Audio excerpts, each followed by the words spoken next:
Señores estudiantes, buenas tardes. El tema epilepsia, un tema muy importante por su frecuencia en nuestro medio y a nivel mundial también, amerita lógicamente que queden, es tan amplio el tema que vamos a procurar que queden conceptos claros, los principales.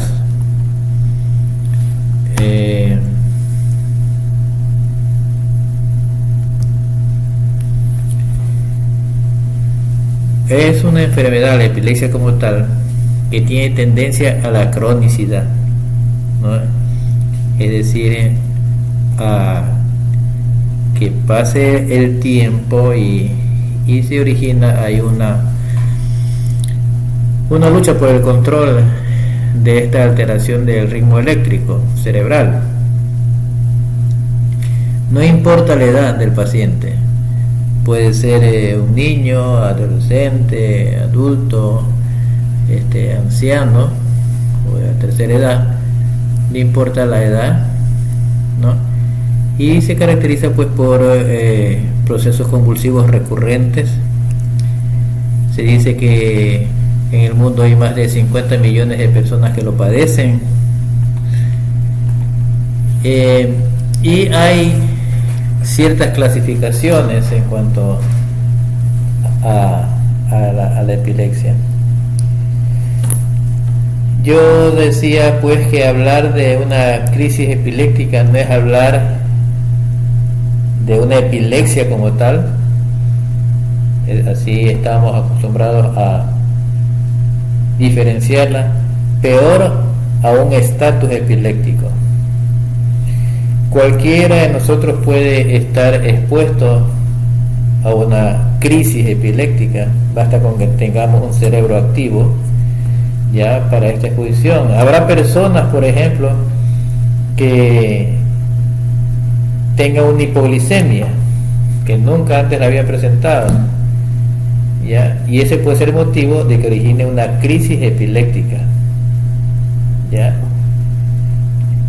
De ahí que el concepto de epilepsia debe de implicar, entre otras cosas, lo reiterativo de la aparición, a veces de etiología desconocida, ¿ya? A veces de origen desconocido, a veces con tendencia a la cronicidad y muchas veces rebeldes a un tratamiento, ¿no? En cambio, se supone que una crisis como tal, una crisis epiléptica, una vez corregido el factor desencadenante, en la mayoría de las ocasiones el tipo metabólico, si se lo mantiene estabilizado esos valores, no tiene por qué volver a presentar una crisis. Entonces, en la crisis epiléptica, de acuerdo a la Liga Internacional de Epilepsia, lo describe como un conjunto de síntomas o signos transitorios debido a una descarga neuronal del cerebro anormal, ¿no? Por su intensidad y sincronía. Se entiende que nosotros tenemos un voltaje determinado de la transmisión del impulso nervioso a nivel cerebral.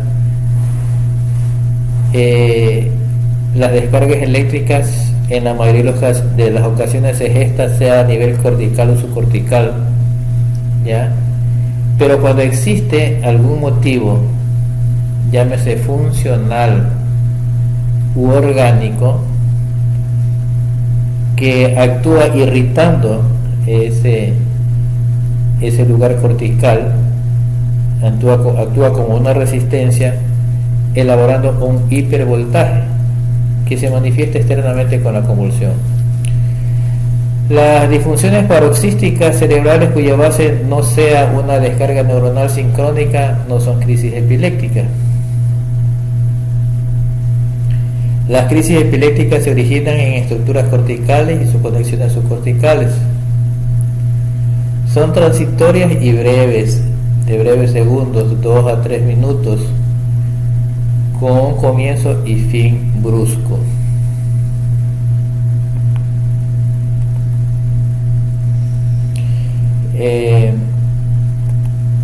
En cuanto a la crisis focal, Si hay una crisis focal, también hay una crisis generalizada. La crisis focal se entiende que se manifiesta con que las contracciones son de una parte del cuerpo, porque a nivel cerebral también es un reducto, un pequeño conglomerado de neuronas que originan esa descarga y que tienen una representación externa muy focalizada. ¿Ya? Se origina, dice, en las redes limitadas a un hemisferio, que pueden estar bien localizadas o más ampliamente distribuidas. Las crisis focales pueden ubicarse a nivel subcortical. Las crisis focales pueden no solamente ser motoras, o sea, por alteraciones de movimiento, sino recibir sensaciones, o sea, alteraciones sensitivas, vegetativas, como sudoración, salivación, psíquica, con alteraciones del comportamiento, que hay que saberla diferenciar bien, y pueden cursar con compromiso o no de la conciencia. Lógicamente los síntomas dependen del área donde está el foco de descarga, el foco epileptógeno. Se han dado casos, por ejemplo, en que el paciente debuta exclusivamente con una cacosmia, con una alteración del olor. Investigado ese paciente, se encuentra, por ejemplo, con que tiene un neurinoma del tubérculo anterior de la silla, que está estimulando áreas rinencefálicas. ¿Ya? No presenta convulsiones, no presenta otra manifestación, sino que simplemente se siente raro porque tiene un olor a excremento, por ejemplo, cuando está en una reunión y todos tienen perfume Coco Chanel. En cuanto a las crisis generalizadas, se origina lógicamente a nivel cortical, pero de manera bilateral. Debemos de considerar que una crisis puede ser de inicio focal y secundariamente generalizada. Si una persona mayor de 40 años debuta sin ningún otro antecedente con una crisis de origen focal, por ejemplo, comienza a mover el dedo, la mano y después el brazo, ¿ya? Y después se generaliza, esas crisis de inicio focal nos debería estar orientando a que hay un problema de tipo orgánico cerebral, irritativo, puede ser un pequeño tumor o un meningioma que está sobre el área primaria motora.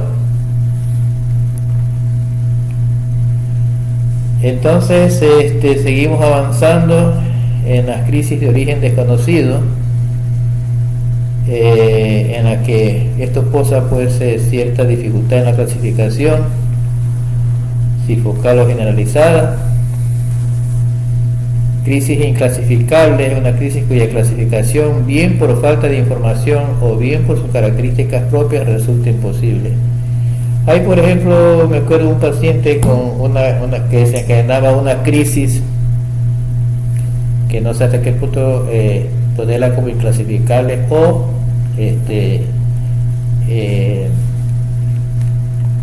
se trataría de una crisis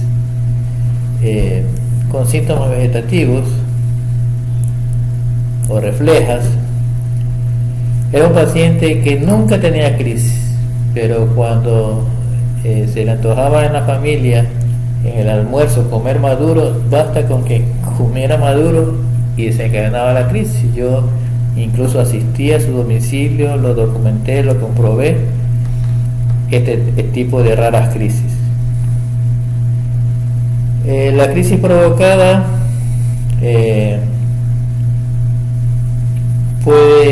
la provocada es cuando hay un estímulo, ¿no? Que puede ser sensorial o una lesión orgánica instituida, como un traumatismo, como una secuela de una encefalitis, un problema tóxico, o metabólico.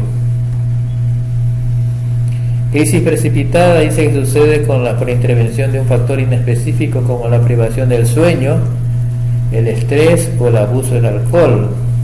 Hay pacientes que dejan de ingerir licor y por el estado de deprivación del alcohol pueden originar crisis convulsivas. En la crisis precipitada, ya les dije lo del alcohol, la crisis refleja es la que sigue a un estímulo sensitivo sensorial o psíquico. Si todas las crisis que sufre el paciente son reflejas, será un síndrome de epilepsia refleja. En la epilepsia hay que considerar que el paciente presenta una crisis con predisposición a la repetición. ¿Ya? El paciente ha tenido 2 o más crisis espontáneas o reflejas con intervalo de 24 horas. Entonces, cuando un paciente debuta con una crisis, en realidad, si ha sido crisis única, no ha tenido ningún otro antecedente convulsivo, ese paciente no tenemos por qué apresurarnos a instaurar una medicación antiepiléptica, ¿no? Porque lógicamente primero hay que investigarlo. Entonces no se considera, dice, un enfermo con epilepsia al que sufre una crisis aislada o crisis provocada por agresiones agudas del cerebro o factores precipitantes. Se considera que la epilepsia está resuelta cuando el paciente ha presentado un síndrome epiléptico edad dependiente, es decir, hay ciertos tipos de epilepsia que se presentan en ciertas edades de la adolescencia o en ciertas edades de la infancia, y que en la de la infancia implican un lapso de madurez de tejido cerebral que logran que el paciente supere esas crisis, ¿no? Entonces el paciente no se considera cuando el paciente ha presentado un síndrome epiléptico edad dependiente y ha sobrepasado la edad correspondiente a su expresión. El paciente debe haber permanecido sin crisis durante los últimos 10 años y sin medicación para la crisis durante los 5 años. Esto en realidad ha sido muy discutido porque antes era más corto el tiempo en que se consideraba. Sin embargo, cuando se normatiza, esto ya forma parte de las leyes. Por ejemplo, personas que se consideran ya curadas y que quieren un permiso para manejar, ustedes saben los riesgos que significa eso. Y viene una serie de conceptos de diferentes tipos de epilepsia, la genética que implica lógicamente un estudio genético que demuestre que hay una mutación ahí. Las epilepsias infecciosas, en las que se demuestra un cuadro infeccioso, que es el condicionante de esta descarga eléctrica, las que tienen que ver con un problema inmunológico, en las que la convulsión pues es la manifestación principal. Las epilepsias metabólicas resulta de una alteración metabólica, bajos niveles de azúcar o altos niveles de azúcar, bajos niveles de calcio, de magnesio, ¿no? Se corrige el problema metabólico y el paciente deja de tener las crisis. Y un gran conglomerado de epilepsia de causa desconocida.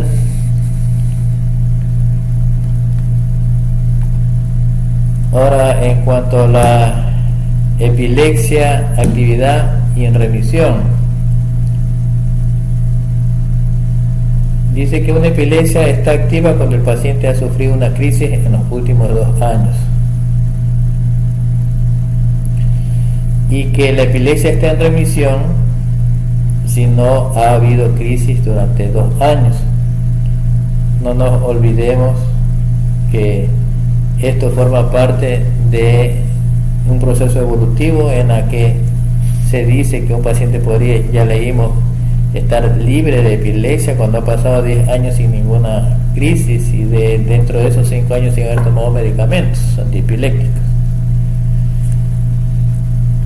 En cuanto a encefalopatías epilépticas, es decir, son epilepsias por lo regular congénitas que implican daño cerebral, ¿no? O forman parte de un síndrome ya que condiciona un embotamiento, una disminución del talante, una disminución de las funciones cerebrales superiores, ¿no? Esta es una encefalopatía, una bradixiquia, un enlentecimiento del pensamiento, ¿ya?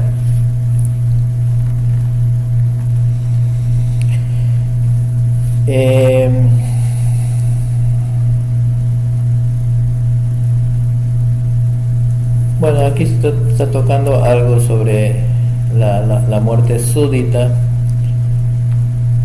¿Por qué se presentará una muerte súbita en un paciente? Por ejemplo, un paciente epiléptico que está solo, que no tiene supervisión, ¿ya? Y que cuando le da la crisis cae en una posición que no le permite una buena respiración, o se llena con su propio vómito. Todo eso puede suceder en estos pacientes con muerte súbita. Entiéndase que los pacientes que tienen asociado a la epilepsia datos de retardo mental, problemas demenciantes, van a sufrir de crisis de más difícil control. Por citar cifras, se dice que 10.5 millones de niños con epilepsia en el mundo, que 3.4 millones de personas inician un cuadro de epilepsia cada año, el 40% de ellos son niños, que del 1 al 1,7% de los niños habrá tenido crisis epiléptica no provocada y el 0.8% de crisis repetitivas.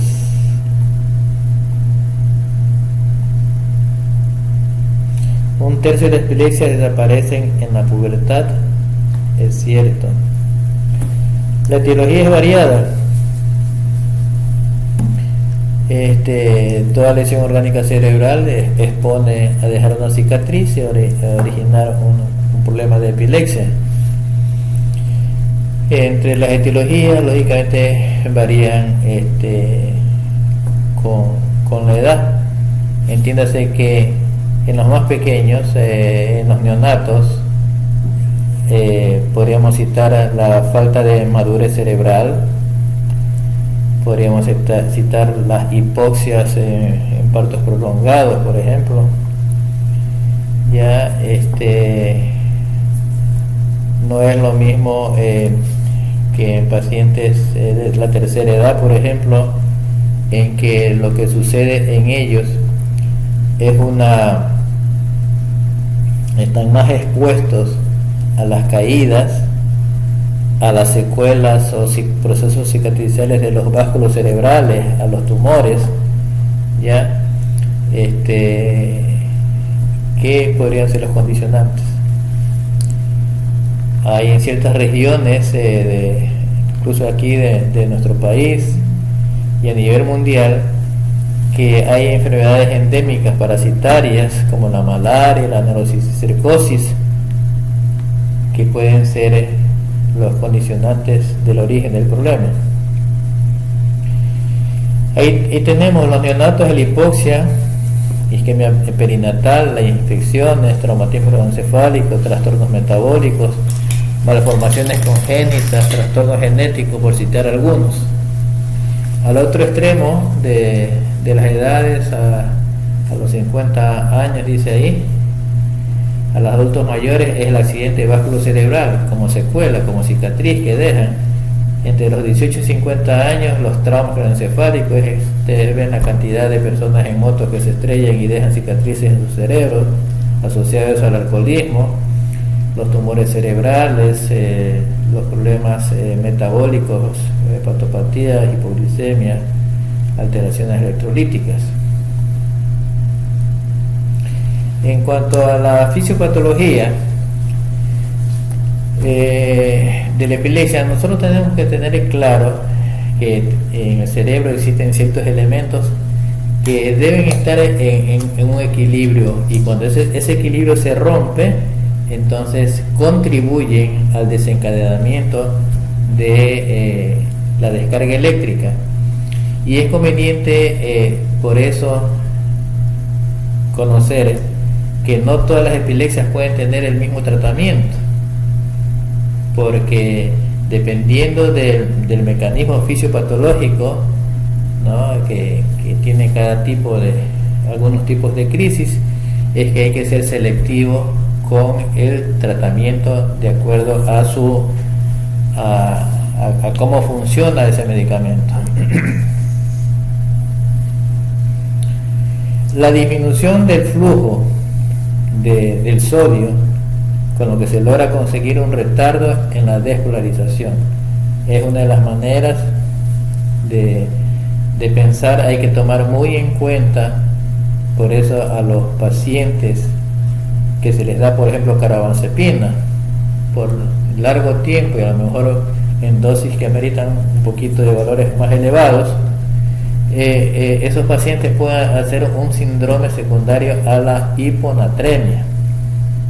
Por otro lado, existe activación de receptores inhibidores de la neuroconducción, o sea, por medio de los receptores GABA, lo que produce potenciales inhibidores postsinápticos. En cuanto a los que actúan disminuyendo el flujo del calcio para evitar la liberación de las vesículas sinápticas y por ende los neurotransmisores. La activación de los túbulos iónicos voltaje dependiente de potasio, lo que prolonga la duración de los periodos refractarios absoluto y relativo. Hay otros que actúan en el bloqueo de receptores que facilitan la transmisión sináptica y la transducción de la señal. La inactivación de los receptores de glutamato para disminuir la excitabilidad neuronal. Debemos de saber que existen dos sustancias que a nivel cerebral compiten, ¿no? El GABA como inhibidor y el glutamato, que se transforma en el excitador más intenso a nivel cerebral. Entonces, en algunas ocasiones tenemos que indicar medicamentos que disminuyan la acción del glutamato, o sea, la excitabilidad, en otros casos que estimulen la acción del gamma aminobutírico para disminuir el voltaje eléctrico. Y por otra son, como ya he dicho, la facilitación del funcionamiento de ciertos canales, como son de sodio, potasio y calcio. Bueno, el electroencefalograma no es otra cosa que un estudio en el que se colocan electrodos distribuidos por un sistema llamado 10-20, que lo que hace es captar las ondas eléctricas cerebrales que están previamente distribuidos, ¿no?, para saber a qué lóbulo pertenecen. Este es el lado izquierdo, este es el lado derecho, ¿ya? Esta es la parte frontal. En la oreja están estos electrodos, región parietal, región occipital, ¿no? Hay una distribución que a veces ya vienen formando parte de un gorro que se coloca. Se pone lógicamente un gel conductivo para que hagan contacto, y se grafican las ondas que nos permiten ubicar a qué nivel se encuentra el foco epileptógeno. Nosotros debemos de considerar que tenemos cierto tipo de ondas eléctricas que las medimos en hercios. Hercios son cuántos ciclos por segundo se presentan. Ustedes pueden ver aquí en este trazado, aquí hay una línea, aquí hay otra, entre una línea y otra es un segundo. Entonces, ¿cuántas ondas se presentan en un segundo? Cuando uno está despierto y está tranquilo, cuando estamos relajados, nosotros estamos en un ritmo alfa, que se entiende que es en promedio de 12 a 13 ondas en un segundo, ¿no? Ya en otras ocasiones el voltaje aumenta, se hacen más lentas, peor aún las ondas delta, ¿no? En la que son más lentas con un ritmo menor a 3.5 ondas cada segundo. Esta, que es la onda teta, es de 4 a 7 ondas por segundo, y la beta por encima de 14 a 30 ondas por segundo. Ya a veces hay que considerar también que este tipo de ritmo beta se puede presentar bajo influencia medicamentosa, ya. Estas casos son francamente patológicos, pero hay que considerar en qué etapa es que el paciente está despierto, es que el paciente está dormido, y si está dormido, en qué fase de sueño está el paciente. Eso determinará las características de su trazado eléctrico. Nosotros estamos viendo aquí un trazado eléctrico que en todas las derivaciones está modificado. Ustedes ven acá el trazado normal y aquí comienza la descarga, ¿ya? Y la descarga es típica punta onda, ¿ya? Y eso se presenta es una onda típica de la ausencia, que es un tipo de crisis que ya veremos. Este es el caso de un varón, dice, 19 años, sin antecedentes familiares, no antecedentes prenatales, desarrollo psicomotor normal, no crisis febrilis, dificultad escolar, crisis de ausencia de los 13 años, diarias muy numerosas, acompañadas de automatismos motores y verbales, no mioclonías, exploración neurológica y de neuroimagen normales. Pero en cambio, en la trazado eléctrico, como era esperarse, porque estaba diagnosticado como ausencias, presenta las típicas imágenes de espiga onda, que son propias de las ausencias. Aquí vamos a ver el desempeño de esta niña, que está en este momento relacionada con el medio. ¿Qué pasó? Relacionada con el medio, ¿no? Y ahí la están haciendo hiperventilar para buscar la saturación de CO2, que es un mecanismo como ahí comenzó a descargar, ahí se desconectó, mirada fija, parpadeo, ya, no pierde el tono, no se cae, sigue descargando, típicas imágenes espiga onda, ya, hasta que nuevamente se regula, ya. Ella seguramente no se acordará de lo que pasó, ella cree que está haciendo lo que estaba haciendo, ¿no?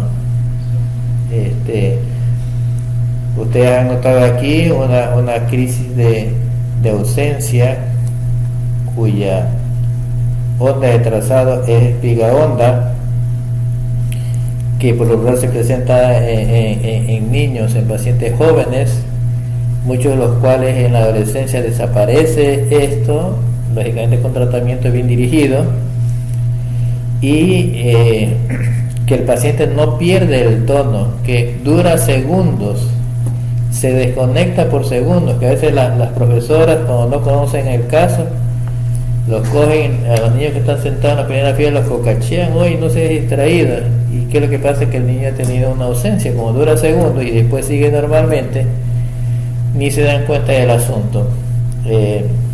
Pero ustedes vieron movimientos de chupeteo, de parpadeo, sin pérdida del tono, y después sigue haciendo lo que estaba haciendo y a lo mejor ni cae en cuenta de lo que le había sucedido. Este es el trazado, ¿no? Un trazado lento, un tanto encefalopático, ya, de un paciente que está seguramente en un medio hospitalario donde lo están supervisando, está haciendo ahí algunas maniobras manuales, tiene su casco de electrodos colocados. Vamos a observar qué manifestaciones tiene, ¿no? Ahí está trabajando él, haciendo sus cosas, ¿no? Aquí comienza a ver ya cierta modificación, sigue se regular, ahí comienza nuevamente y él mira una fijación, como que le llama la atención algo, ¿no? Como que algo le llama la atención, ya se siente incómodo, ya comienzan a ver las descargas acá, ya no se siente bien, mira uno como mirada de búsqueda, ¿sí ven? Se siente ya rarificado, hay pequeñas descargas que están apareciendo que se van intensificando y ya comienza él a ponerse más intranquilo, mira un lado, mira el otro, miradas de búsquedas, las manos se las estruja, sigue buscando, ya, hasta el momento hace movimientos automáticos con un propósito no determinado, ya, y perdón,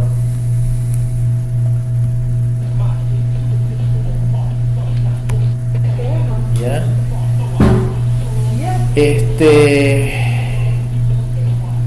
y se queda con la mirada fija hacia abajo y comienza a aumentar el voltaje y a adoptar otro patrón de crisis oculógena, gira la cabeza hacia el lado de acá, ya, va a comenzar a estirar las piernas y grita, lo que significa que hay un espasmo laringio. Estamos aquí frente a, más se contrae el lado derecho, lo que nos estaría sugiriendo que el mayor foco está del lado izquierdo, ¿no? Ese ya es un periodo tónico-clónico generalizado, ya ha pasado por varios patrones. El trazado es tan amplio que no se lo logra identificar, ya, va reduciendo poco a poco sus movimientos, ya, esta vez hay que tener cuidado para que no se golpee. Son pacientes que por lo general tienen asociados problemas de retardo mental, ya, Grancia Larrea, ¿no?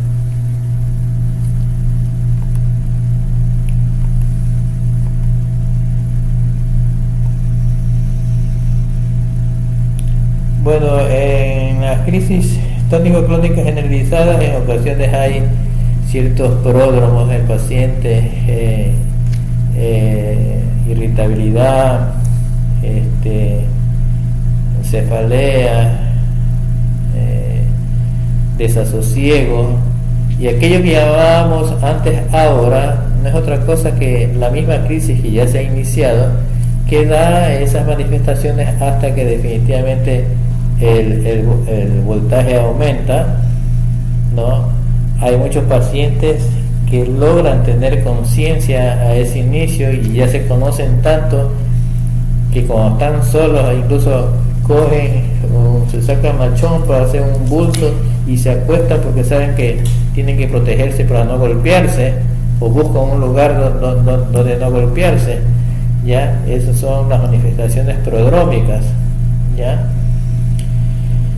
En ciertas ocasiones, en las crisis generalizadas, el primer síntoma depende de la disfunción de ambos hemisferios cerebrales, con pérdida de conciencia desde el primer instante del ataque, pueden ser motoras o no motoras. Una de las características es que hay un periodo preictal que llamamos el aura, y ahora ya no se reconoce ese término. El otro periodo es el transictal, ya, en que el paciente en las tónico-clónicas generalizadas pega un grito, pero ese grito es porque hay un espasmo laringio, ya. Al presentarse el espasmo laríngeo, el paciente se pone cianótico, ¿ya? Ahí los familiares se desesperan, lógicamente, hasta que después ya la descarga hace que se afloje, cambio de coloración, puede orinarse, puede tener manifestaciones vegetativas, lógicamente va a haber una dilatación pupilar, no una hipotonía generalizada, ¿ya? Y después de un momento que el paciente despierta, no reconoce el medio, dónde estoy, qué me ha pasado, me duele la cabeza, ese ya es el periodo post-ictal.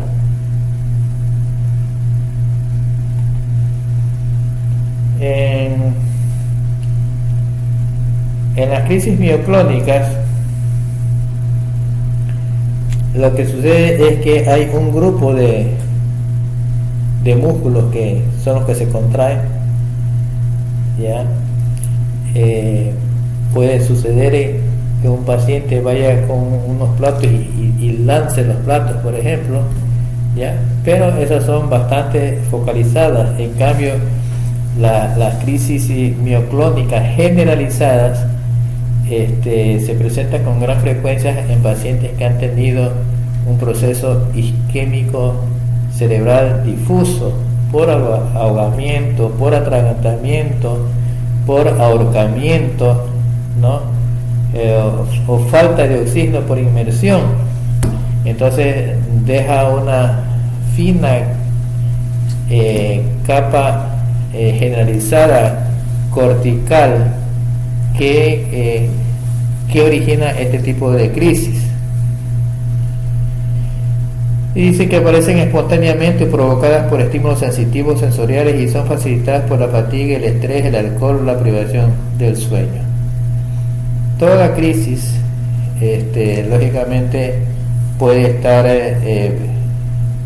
desencadenada, precipitada o intensificada cuando el paciente suma a su vida diaria los ingestas, por ejemplo, de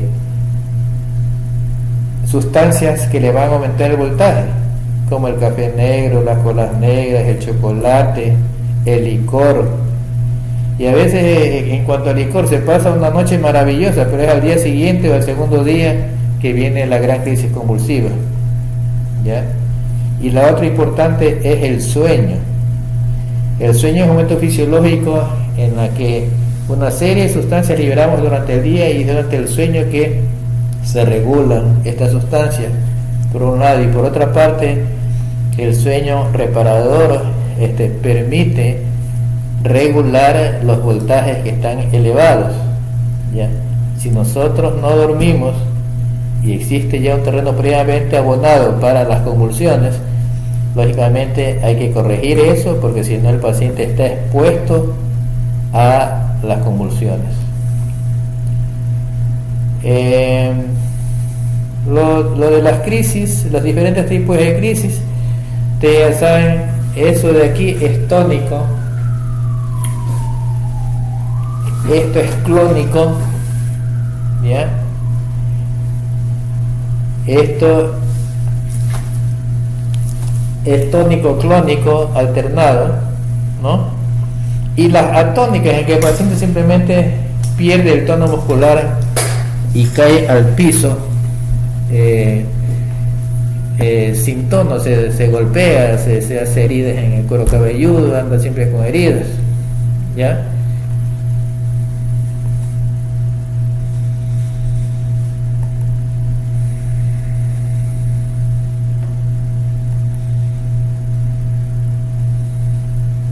En cuanto a las ausencias, ya vimos nosotros un caso ilustrado con una niñita que tenía sus ausencias, ¿ya? Hay una pérdida brusca de la conciencia sin pérdida del tono postural. Tiene un comienzo y un fin bruscos, dura menos de 10 segundos, poco más de un minuto puede ser. Otras manifestaciones motoras como mioclonía, retropulsión del tronco, desviación conjugada de la cabeza y los ojos es más raro. Las ausencias atípicas en ocasiones puede ser modificación de una ausencia típica, clásica, pero a menudo está asociado a problemas del aprendizaje, del coeficiente intelectual del niño.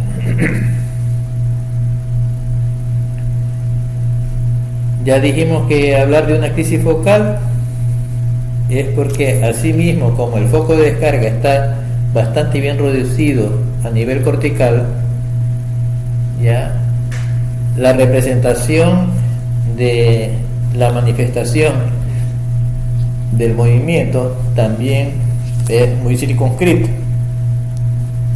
Puede, sin embargo, un paciente que tiene una crisis focalizada hacerse secundariamente generalizada.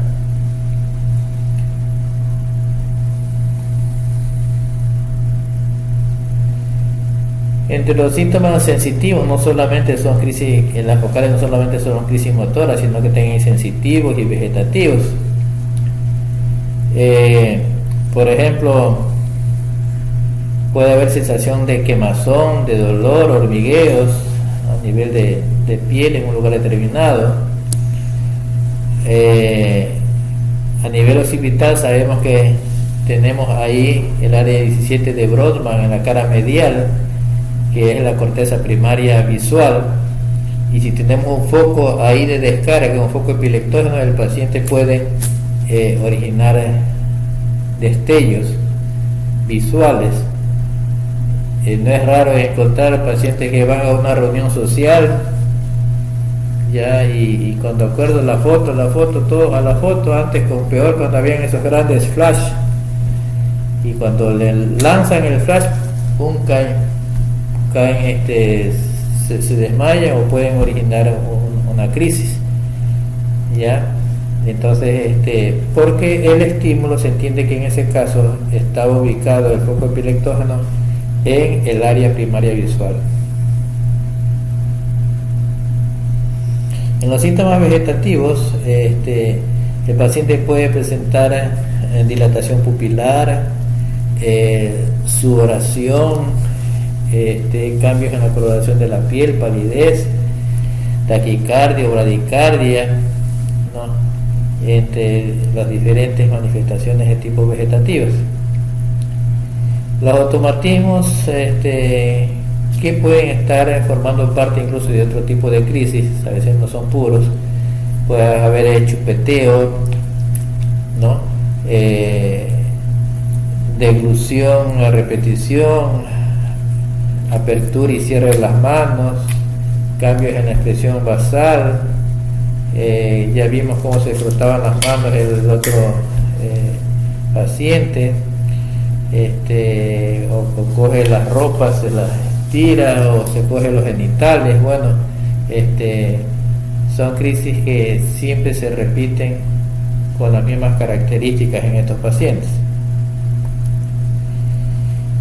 Síntomas y signos motores en síntomas emocionales, en las clonías, área motora suplementaria, el paciente adopta una postura tónica con extensión de la pierna contralateral y elevación, semiflexión del brazo contralateral. El giro de la cabeza es como si mirara a un punto cerrado. Bueno, con todo esto estamos diciendo que las manifestaciones externas del paciente dependen de la ubicación donde está el foco epileptógeno.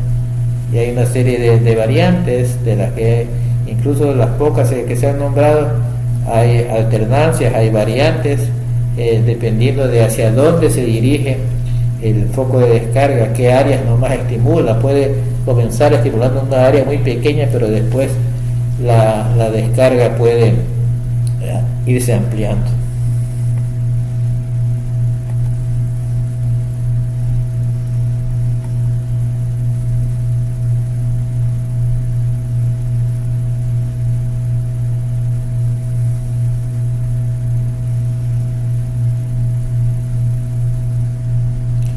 Aquí tenemos el caso de una convulsión de inicio focal, ¿ya?,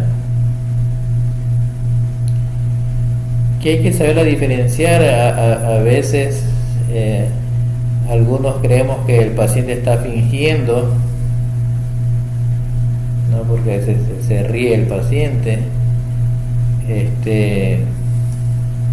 y hay que lograrla diferenciar con las crisis de semiología compleja, por ejemplo, del lóbulo temporal, ¿ya?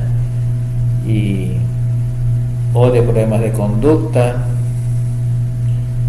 Lógicamente el electro nos va a sacar de una gran duda, ¿ya? Hay que ver qué manifestaciones vegetativas presenta. Casi siempre debería de haber una dilatación pupilar. Hay ciertas mujeres que modifican ciertos circuitos hormonales como la prolactina, ¿ya? Que nos deben de contribuir a llegar a la conclusión de que realmente es algo involuntario, es una descarga. Es una crisis tónica, como ustedes pueden ver, no hay mayor contracción, pero estira las extremidades, ya, aumenta el tono.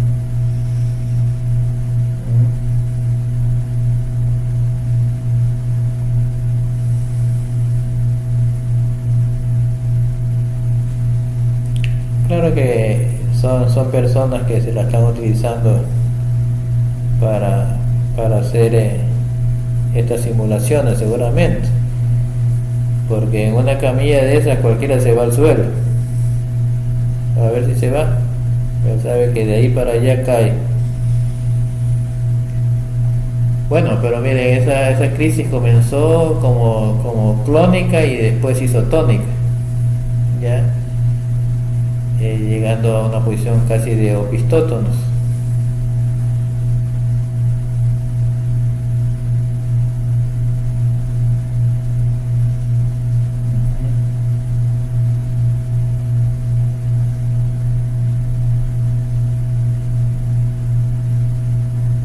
Esa es una mioclónica. Un grupo muscular se contrae, pudiendo lanzar las cosas que tiene en la mano.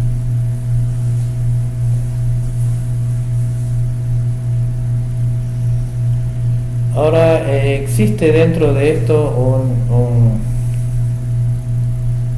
un cuadro crítico que debe ser manejado en un área de terapia intensiva, donde se pueda monitorizar el paciente, donde se cuente con todas las garantías para poderle salvar la vida, que es el llamado estatus o estado epiléptico.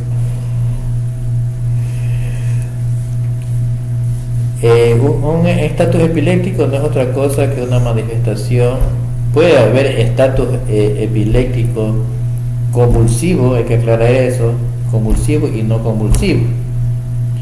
Pero dentro de los convulsivos, que es los que más evidenciamos nosotros, el paciente puede llegar a prolongar una crisis, qué sé yo, 5 hasta 10 minutos en rara ocasión, pero lo que sucede es que existe una crisis tras otra sin que entre la una y la otra haya recuperación del estado de la conciencia. Ese es un estatus, ¿no? Que lógicamente exige un gran desgaste del paciente. Existe en ese momento una gran taquicardia, un aumento de la presión arterial, una tendencia a la acidosis, ¿no? Y llega un momento en que se hace necesario intubarlo y meterlo a anestesia, incluso a depender de un respirador, ¿no? Entonces los refractarios son pacientes que incluso ya se ha demostrado que a pesar de la medicación ensayada, son rebeldes al tratamiento, son crisis de difícil control.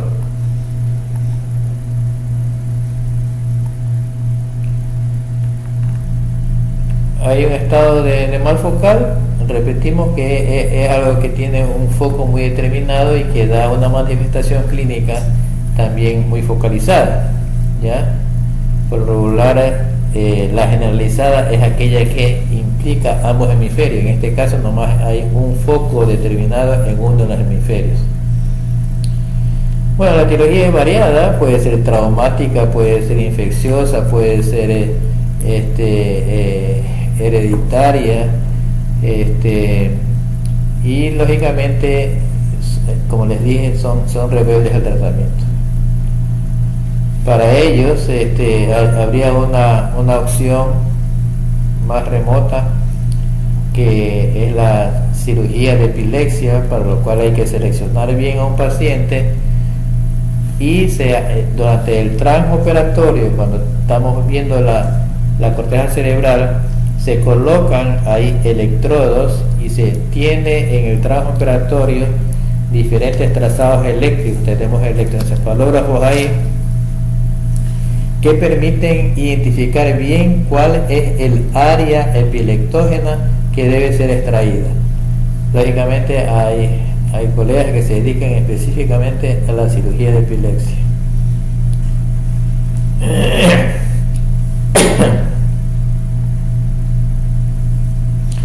Como le dije, no solamente hay un estatus epiléptico de tipo motor, sino también de ausencias.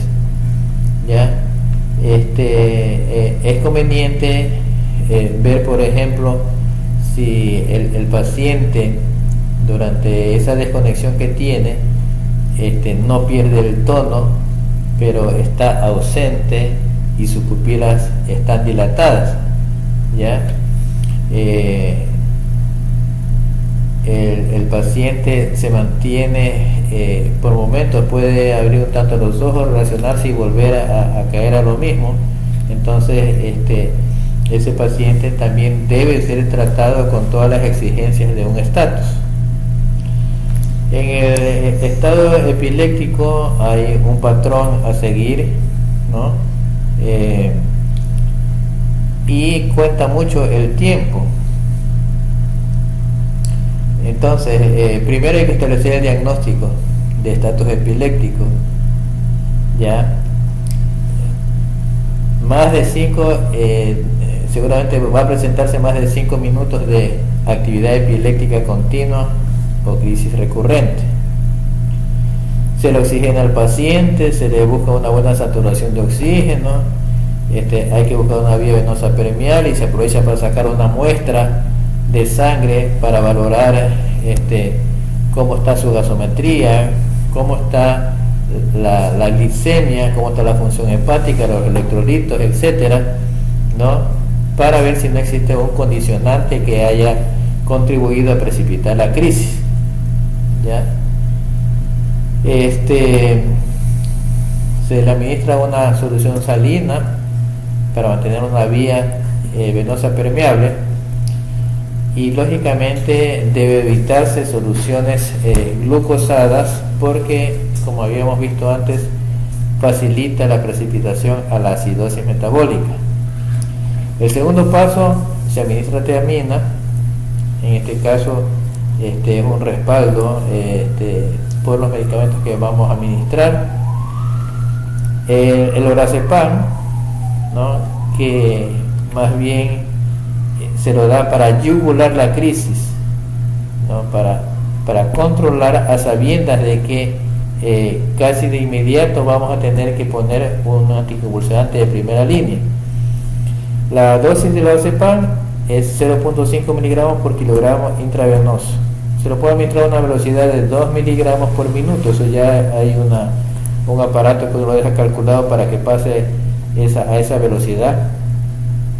Se puede llegar a administrar otra dosis similar de lorazepam hasta mientras se comienzan a administrar los anticonvulsivantes de primera línea. Y ese es la fenitoína. No se olviden que la fenitoína viene en una ampolla de 250 miligramos, ya, en 5 cc, es decir, 50 miligramos por cc, y tenemos que administrar la fenitoína a dosis de 20 miligramos por kilo, que es la dosis para el estatus, ¿ya? La fenitoína tiene que estar diluida, pero no en solución destrozada, porque si no precipita, ya tiene que ser en solución salina, ya cuando administramos directamente originamos una flebitis, se inflamamos la vena y se vuelve muy dolorosa. Entonces el segundo paso después de evaluar la crisis es la fenitoína.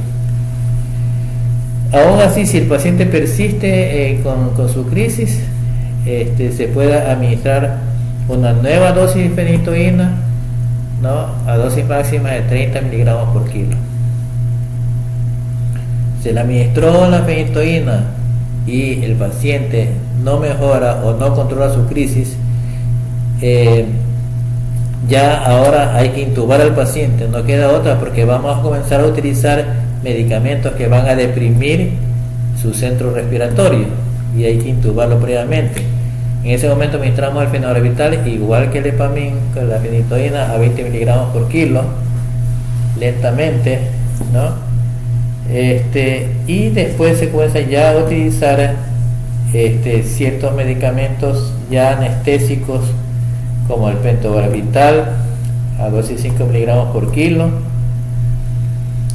con una dosis de mantenimiento de 0.5 miligramos por kilo hora hasta 5 miligramos por kilo hora. El midazolam es otra alternativa con una dosis de 0.2 miligramos por kilo intravenoso en 20 a 30 segundos. Se puede repetir igual dosis si la crisis persiste luego de 5 minutos. Y después se lo deja midazolam en una infusión continua de 0.05 a 2 miligramos por kilogramo hora. El propofol, valoramos la posibilidad de utilizarlo con un bolo de 1 a 2 miligramos por kilo y se puede repetir igual dosis si la crisis persiste luego de 5 minutos, y se lo deja con una dosis de mantenimiento de 5 a 10 miligramos por kilogramo hora. Yo pienso que el paciente con el midazolam debe de ya controlarse, ¿no? Después de que se ha administrado el propofol, otras alternativas ya anticonvulsivantes de primera línea es el ácido valproico y el levetiracetam. Tanto el ácido valproico como el levetiracetam vienen en una presentación de 500 miligramos. Se entiende que cada cc tiene 100 miligramos, ¿no? Entonces el ácido valproico a dosis de 25 a 30 miligramos por kilo, una velocidad de infusión de 3 miligramos por kilo por minuto, y el levetiracetam a dosis de 20 miligramos por kilogramo se lo administra en 15 minutos. El paciente se lo monitoriza. El paciente en este momento ya está intubado, ya se le hace su electroencefalograma para ver cuál es su respuesta, y pudiéndose ya llevar al coma barbitúrico en caso que persistiere, sea con una infusión continua de pentobarbital, midazolam o propofol. Ya el paciente ya depende en este momento de un respirador. Aquí hay algunas tablas de ciertos medicamentos que nosotros debemos de considerar. Estos ya se analizaron en su momento, ¿no? Y tenemos aquí, por ejemplo, entre los fármacos antiepilépticos, cómo es conveniente considerar una dosis para niños, cómo vamos subiendo la dosis, con qué dosis de mantenimiento lo dejamos, y cómo esa dosis total la podemos repartir en el día. La carbamazepina, que ya dijimos actúa bloqueando los canales de calcio. En niños, por ejemplo, se puede utilizar 4 miligramos por kilogramo al día, inicialmente. En los adultos, 100 a 200 miligramos al día, inicialmente. Pero como ustedes pueden ver, en los niños se puede llegar a un máximo de 30 miligramos por kilo, ¿ya? y en el adulto puede llegar a 600 a 1200 miligramos por kilo. Y este es el ritmo de escalada, cómo vamos a ir subiendo.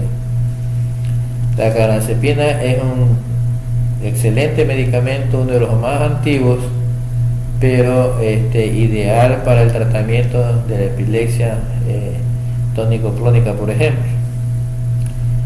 El clobazam lo utilizamos en ocasiones como un coadyuvante en cierto tipo de crisis.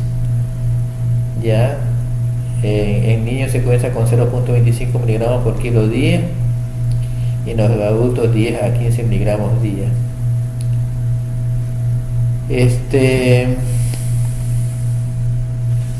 Estos dos medicamentos, si quisiera que le den importancia, ustedes tienen que dominar la fenitoína, la carbamazepina, el levetiracetam, la lamotrigina, el diazepam, el alprazolam, el propofol, ¿no? En el caso del levetiracetam, miren, al niño se le inicia de 10 a 20 miligramos, pudiendo llegar a 360 miligramos kilogramos día. En los adultos se inicia con 500 miligramos al día, pudiendo llegar a 1000 hasta 3000 miligramos al día. La lamotrigina tiene una consideración especial, yo diría, porque es uno de los medicamentos que menos compite o que menos baja los folatos en la mujer embarazada. Entonces, por eso se lo debe de considerar como un medicamento ideal durante el embarazo. Aparte de que hace una muy buena acción combinada con el ácido valproico, lógicamente en ese caso hay que modificar la dosis. La lamotrigina en los niños en monoterapia 0.7 miligramos por kilogramo al día, pudiendo llegar a 10 miligramos por kilogramo al día. ¿Ya? Y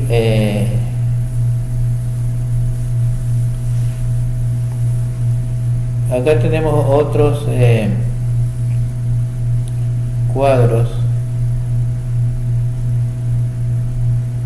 que nos indican, esto es importante, cuando determinar que una convulsión es por un problema metabólico. En alguna ocasión, junto a una colega, nos tocó ver a una paciente que no había convulsionado nunca, pero tenía una crisis muy focalizada, con una calcificación, posiblemente un relicario cisticercoso, pero también tenía el azúcar bien elevado. La pregunta es, ¿la crisis está originada por la convulsión o está originada por la hiperglicemia? ¿O es que las dos están contribuyendo?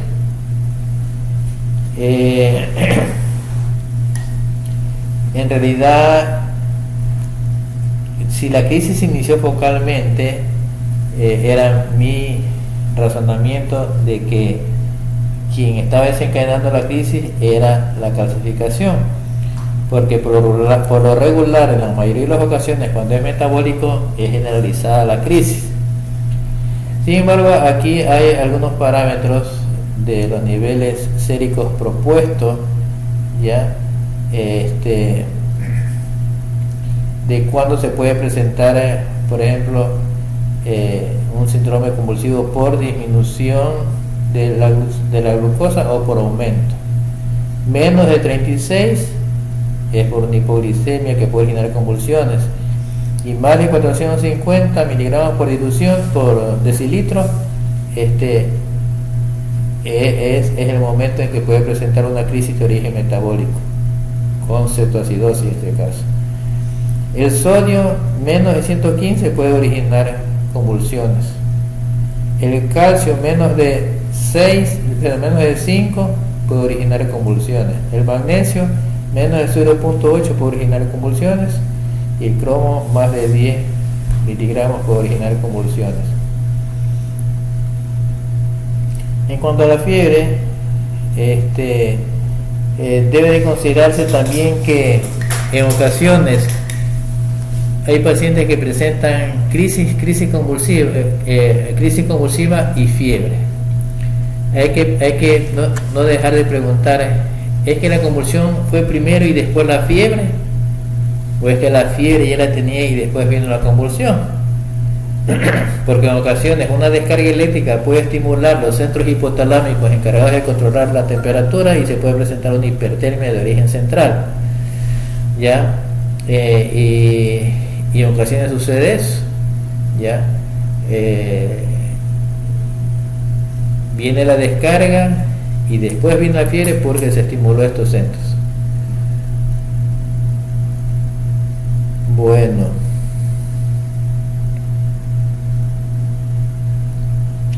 es necesario que ustedes lean todos estos otros antecedentes. Estamos abreviando un tanto porque estamos bien prolongados.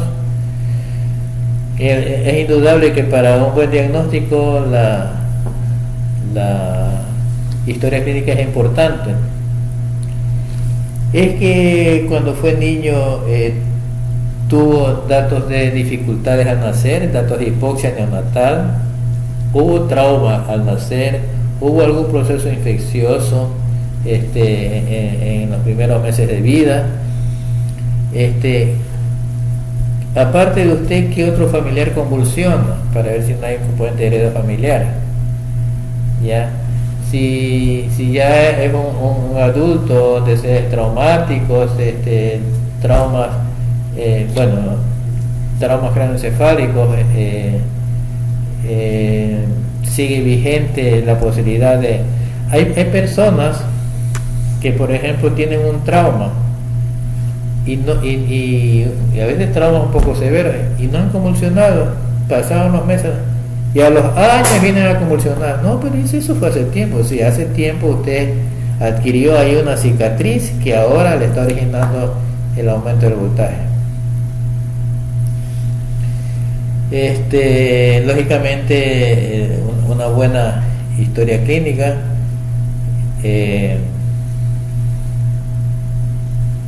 hay que saber diferenciar también si no se trata de un síncope, un vértigo, un ictus, unas crisis funcionales. Hay personas, por ejemplo, que por algún motivo en su función, en su atención, en su desempeño, por no estarse levantando a cada rato, qué sé yo, se ha aguantado las ganas de orinar. Y esa vejiga está bien distendida y va a orinar, y en el momento que afloja la diuresis, en ese momento se desvanece porque se ha originado una descarga vagal por una distensión abrupta de la vejiga que de pronto se la depleta, ¿ya? Entonces no es raro encontrar gente desmayada en los baños. El tipo de crisis y síndrome epiléptico, lógicamente es necesario encasillarlo, definirlo, investigar bien su etiología. Es que tiene o no un componente intelectual deteriorado, qué coeficiente intelectual tiene, hay retardo mental, cuántos tienen retardo mental en la familia, cuántos más convulsionan, etcétera. Ya hablamos sobre el electroencefalograma, sin olvidarse que hay un porcentaje importante de electroencefalogramas que salen normales pese a que el paciente presenta crisis convulsivas francas.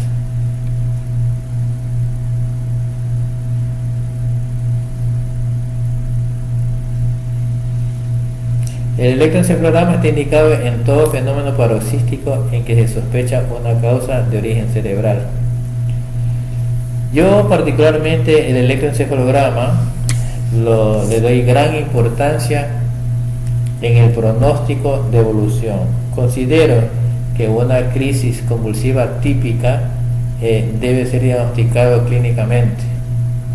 Hay maneras, las manifestaciones, saber que no está fingiendo, cómo dilata la pupila, etcétera, y convencerse que es una crisis. Y si lo va a hacer el electroencefalograma, lógicamente va a salir alterado, y prefiero yo, en mi caso, someterlo al electroencefalograma de control, o cuando tengo algún tipo de crisis de esas que son atípicas, que no alcanzo yo a encasillarla definitivamente. Ya, es un examen muy necesario, pero hay sus excepciones, como les digo. Hay incluso pacientes convulsivos que tienen electroencefalogramas normales. Exámenes funcionales complementarios. En cuanto a la neuroimagen, nosotros estamos observando aquí una resonancia, un corte axial que pasa por la base del cerebro. Aquí en este caso, este es un corte que está un poquito más arriba. Ya, aquí tenemos los dos globos oculares, los nervios ópticos, el tronco con una cisterna periocular permeable, lóbulo temporal, lóbulo occipital, pero aquí en el umbus, en la parte interna del polo temporal del lado izquierdo, existe una hiperintensidad, ¿ya? Posiblemente un pequeño tumorcito, ¿ya? Esto también es zona que corresponde al hipocampo. Las manifestaciones de este paciente pueden ser problemas de memoria, porque no se ve que existe en realidad o algún dato de efecto de masa, de compresión o de cráneo hipertensivo, ¿no? Está bien circunscrito en esta zona, ¿no? De la zona hipocampal, en el umbus del hipocampo. De este paciente que tenía crisis focales del lóbulo temporal. En el lóbulo temporal por lo general se presenta crisis de semiología compleja, bastante elaboradas, en que nos orienta a pensar, porque ya le digo, aquí datos de cráneo hipertensivo no existen. La tomografía y la resonancia permiten identificar fácilmente la mayoría de las lesiones macroscópicas. Cuando se trata de epilepsias secundarias a lesiones, indicación en todas las epilepsias con crisis generalizadas o focales de causa desconocida.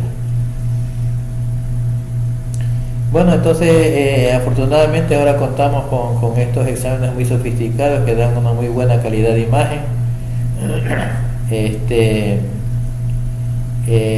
Más aún cuando las crisis son reiterativas y de difícil control, y con este tipo de lesión, pues nos hace pensar de que la actitud quirúrgica seguramente es la alternativa. Acá tenemos otra lesión típica de un cavernoma frontal derecho, ¿no? Es una lesión vascular muy circunscrita, con un lecho donde se aloja ahí seguramente con gliosis, que se transforma en un foco epileptógeno. Este paciente es posible que dé crisis focalizadas de miembros del lado izquierdo, a lo mejor secundariamente generalizada, ya, pero es muy típica la imagen de un cavernoma. Hay lógicamente, como ya se habían nombrado, los diagnósticos diferenciales, ¿ya? Por ejemplo, niños que por lo general son niños únicos en un matrimonio, son manipuladores y lloran, hacen rabietas y se ponen morados, y una vez que es tan largo su llanto que se desvanecen por hipoxia en realidad, pero hay que esa entidad considerar la posibilidad de un espasmo del sollozo. Los vértigos paroxísticos, el paciente de pronto, a veces con fondo de tipo emotivo, tiene una inestabilidad para la marcha, a veces lateralizante. Las alteraciones del sueño, los tics que originan movimientos repetitivos que hacen pensar en una descarga eléctrica, la jaqueca de tipo basilar que cursa con vómitos, con nistagmus, con inestabilidad para la marcha. En el adolescente y adultos jóvenes, los 5 vasopresores, ¿no? Hay ciertos pacientes que están tomando, por ejemplo, cierto tipo de antihipertensivos y cuando el cuerpo se levantan bruscamente y originan una baja brusca de la presión arterial de la columna de la presión y pueden desvanecerse. Las narcolepsias, pacientes que entran en un estadio de sueño que pierden su relación con el medio y son de difícil despertar. Las migrañas con fotoxias, con ciertos síntomas que le avisan que le va a venir el dolor, pero que a veces es confundido con convulsiones. Pacientes manipuladores que ya conocen, han visto ciertas personas que tienen crisis y también las quieren repetir, o que quieren verse rodeados de atenciones, en ocasiones fabrican ciertos estados de inconsciencia pero de origen psicógeno. En cuanto a los adultos y ancianos, el drug attack es uno de los ejemplos que les decía yo de las hipotensiones bruscas por ciertos antihipertensivos. El vértigo de Meniere también incluye una hipoacusia y una inestabilidad para la marcha. Las crisis de isquemia cerebral transitoria son eventos vasculocerebrales, en la mayoría isquémicos, que el paciente en las primeras 24 horas logra recuperarse, ¿no? sin algún otro dato de focalización, y que podría considerarse una crisis. Síncopes cardiogénicos del seno carotidio, lógicamente eso le corresponde determinarlo al cardiólogo, ¿no? Y a cualquier edad pues se puede presentar las crisis hipoglicémicas, pero principalmente en los pacientes de tercera edad. Se baja el azúcar y entran en un letargo con una gran somnolencia, una gran hipotonía, sudoración, ¿no? Y lo que sucede es que tienen su azúcar baja.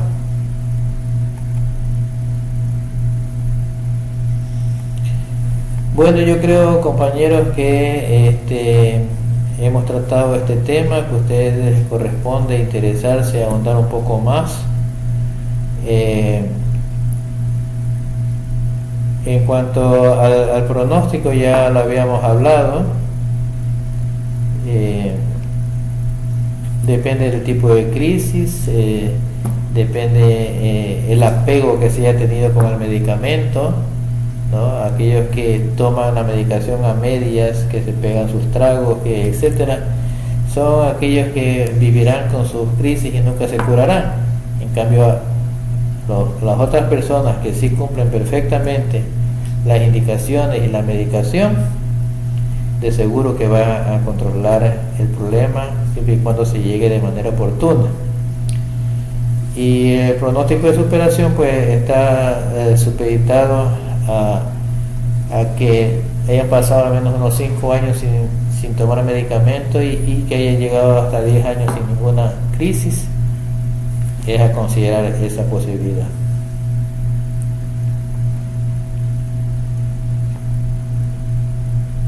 Bueno, nosotros ya hablamos de algunos medicamentos.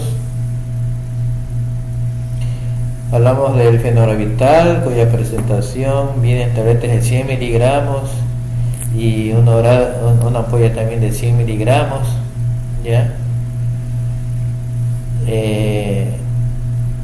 El mecanismo de acción es que actúa uniéndose a los receptores GABA,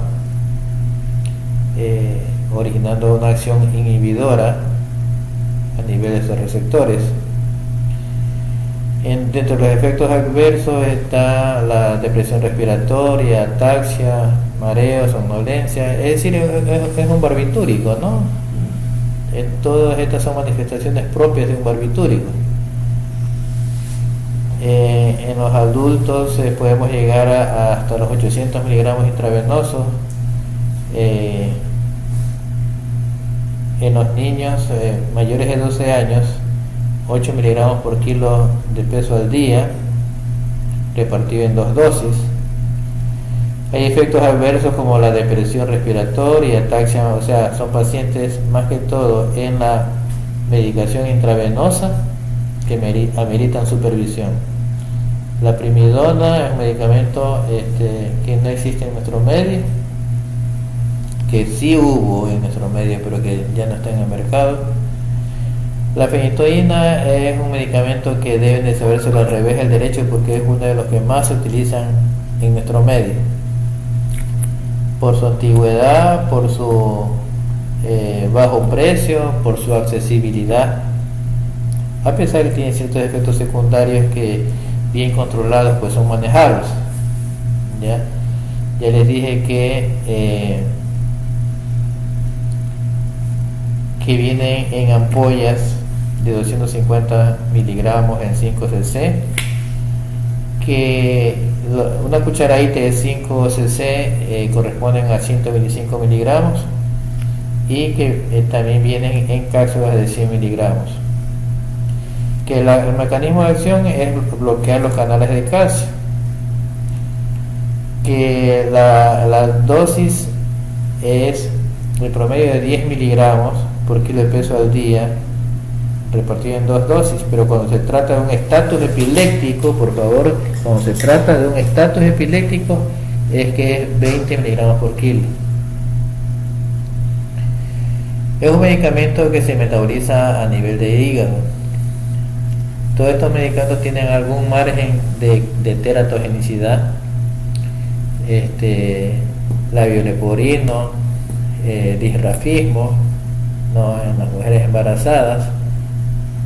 Toda mujer que piense embarazarse y que sufre de epilepsia tiene que programar su embarazo, porque hay que rever cuál es el medicamento anticonvulsivo que más le conviene. El paciente que toma crónicamente y a lo mejor en altas dosis la fenitoína puede originarle hirsutismo, a las mujeres le puede salir algo de bigote incluso, y tiene que, cuando se lavan los dientes, sangran porque se inflama la encía, y a veces por no lavarse bien los dientes, por el sangrado y la molestia, no hay un buen aseo, hay un mal aliento, y por otra parte comienzan a perder las piezas dentarias. Puede originar una colestasis, es un enlentecimiento de la circulación de los líquidos biliares, puede originar una hepatomegalia. Se dice que hay ciertos tipos de lupus que nunca antes se conocían, y con la toma de este medicamento como que afloran. Cuando se lo pone por vía intravenosa tiene que ser diluido a una dosis adecuada, porque pueden originar trastornos del ritmo cardíaco. Bueno, todos estos medicamentos tienen su margen de inseguridad, y hay que familiarizarse con los pros y los contras. Hay que saber elegir para qué tipo de crisis funciona lógicamente para las crisis tónico-clónicas en especial.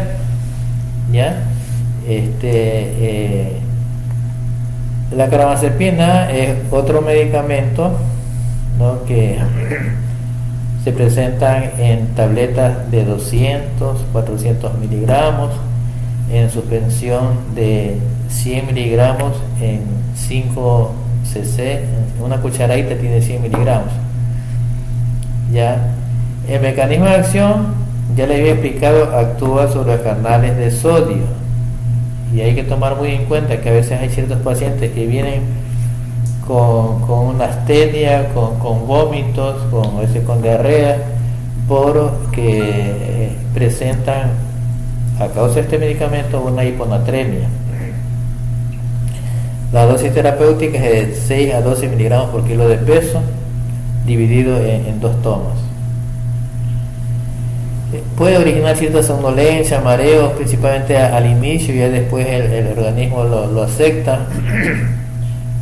Todos estos medicamentos ameritan de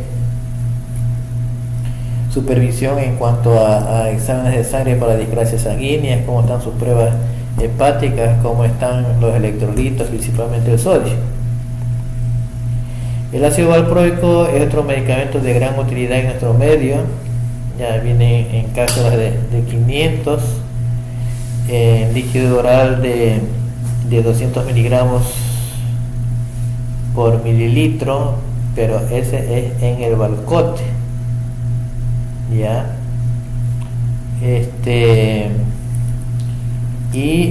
Perdón, es en el Valpaquine, que era otro medicamento, pero aquí el que nos llega aquí, nos llega en la suspensión oral de 250 miligramos en 5 mililitros. Quiere decir que cada mililitro tiene 50 miligramos.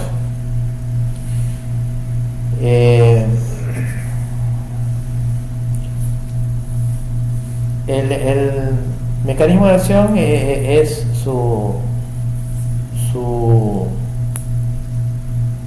actúa sobre el GABA, ¿no? El ácido gamma aminobutírico, que es un inhibidor, en este caso los neurotransmisores inhibidores cerebrales. Agregan que modula los canales T de calcio, o sea que tiene varios mecanismos de acción, y también interviene en la conductancia del potasio y del sodio, pero uno de los principales es que influye sobre el sistema GABAérgico. En los adultos se puede tomar de 500 a 2500 miligramos al día. Lógicamente hay que ir subiendo lentamente el medicamento. Y los niños 20 a 40, es 20 a 60 miligramos por kilo de peso al día. Esto hay que corregir, hasta 60 miligramos por kilo de peso. Uno trata siempre de quedarse con una dosis media que permita gobernar el cuadro, que después se lo puede corroborar con la dosificación del medicamento en sangre y saber que el metabolismo de ese niño permite buenos valores en sangre, sin llegar a valores extremos. Como todos estos medicamentos tienen una hepatotoxicidad en los niños pequeños, teratogenicidad ya reconocida, ciertos problemas endocrinos en las mujeres, tendencia pues a aumentar de peso, trastornos de la atención, y aquí no se ha señalado la tendencia a la caída del cabello y al aumento de peso. Son los dos principales, yo diría, de este medicamento. La etosuximida es un medicamento que antes se utilizaba para las ausencias, ¿no?, que tiene relación con los bloqueantes de los canales de calcio, pero que desde hace muchos años ya no está aquí en nuestro medio. El clonazepam en realidad es un tranquilizante de gran uso. Ahora, por la cuestión de esta pandemia y tanta ansiedad, es difícil encontrar en las farmacias el clonazepam. Viene en presentación de tabletas de 2 miligramos, ¿ya? Y en cuanto a las gotas, que corresponde que en 5 mililitros hay 2.5 miligramos. Hay inhibición postsináptica. Lógicamente es un tranquilizante que origina cierta dificultad en la coordinación, somnolencia, mareo, fatiga, interacciones respiratorias altas, conmoción, impotencia, disminución de alivio. Todo esto aquí supeditado a la cantidad que se tome, pues, ¿no? Si uno toma una dosis pequeña, en realidad no va a originar todos estos problemas y nos alejamos un tanto de la dependencia, pero siendo todo benzodiazepínico tiene cierta tendencia a originar dependencia. La posología en adultos es 0.5 a 5 miligramos por día, y en niños 0.5 miligramos no más. El clobazam también lo utilizamos como coadyuvante en ciertos tipos de crisis. El mecanismo de acción es inhibición postsináptica mediado por el GABA, ¿ya? Y tiene más o menos manifestaciones similares a la del clonazepam en cuanto a la disminución de la capacidad del sensorio.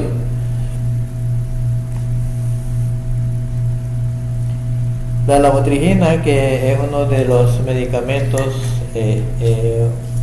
no tan recientes, pero sí de los últimos, cuyo mecanismo de acción en realidad es múltiple. Uno de ellos es el bloqueo de los canales de calcio. Es preferido por no tener mucha interacción, no tener interacción prácticamente con otros anticonvulsivos. Suele utilizarse por su simbiosis junto al ácido valproico, en cuyos casos, en las epilepsias refractarias, pero en cuyos casos hay que modificar la dosis de ambos si es que se lo van a utilizar juntos. La posología en adultos, porque casi en niños no se lo debe utilizar, por lo menos no está demostrado algún problema, pero preferible no. Es entre 200 y 600 miligramos al día. Y una de las cosas, porque no compite con los folatos, se lo prefiere en las mujeres embarazadas para evitar el riesgo de teratogenicidad.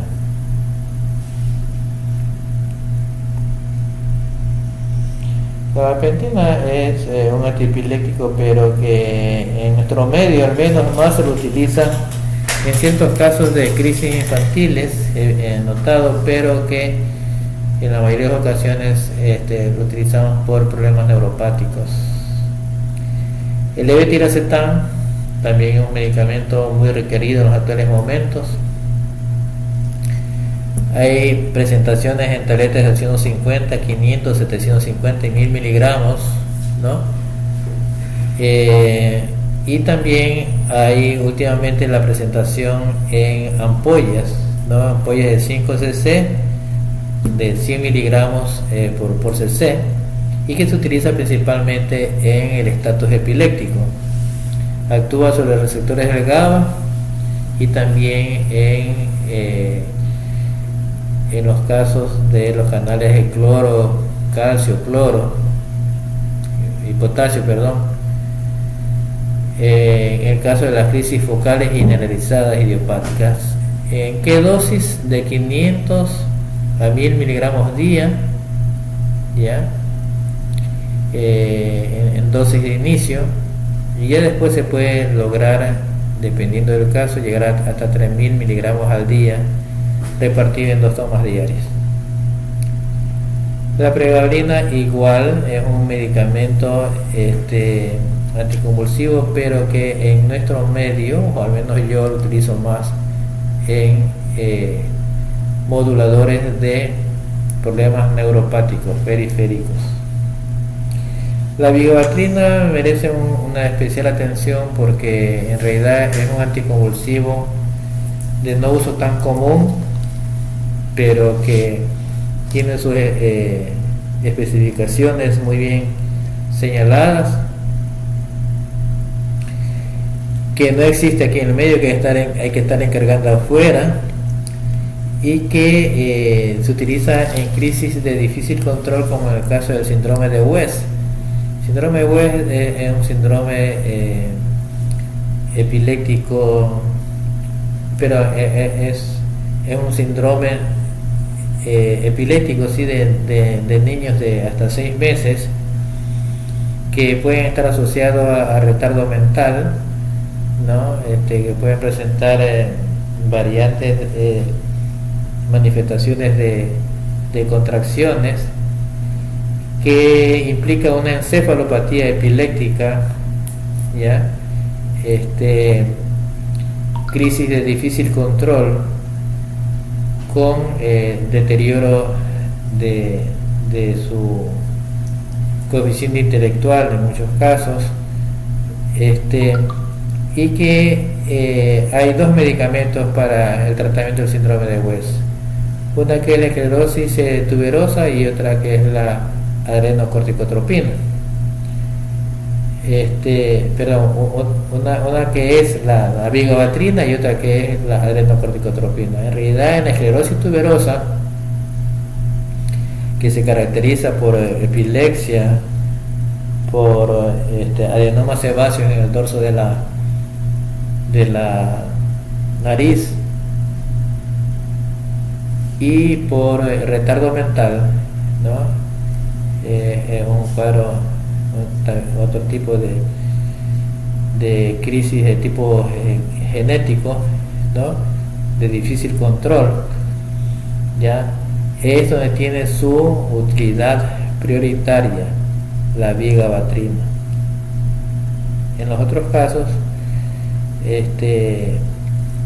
pues está indicado la adrenocorticotropina, o a veces se utilizan combinados. Bueno, el tratamiento quirúrgico, en lo que entramos en lo que es la cirugía de epilepsia, hay colegas que se dedican específicamente a eso. Están señaladas los pacientes que han sido rebeldes al tratamiento, y hay un prolijo protocolo de selectividad para saber la posibilidad que va a responder mejor a ese tipo de cirugía.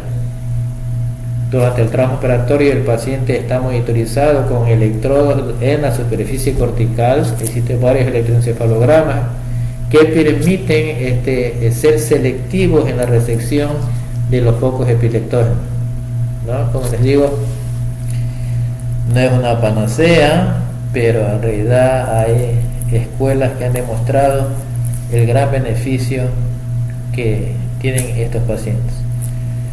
Bueno, vamos a llegar hasta ahí. En cuanto a esto, sí les ruego que hay una parte que habla del comportamiento de los antiepilépticos en el embarazo, que les ruego que por favor lo lean. Ha sido una exposición bastante prolongada, pero ustedes tienen la obligación de leerlo, y si hubiera alguna pregunta, pues estamos listos para conversar.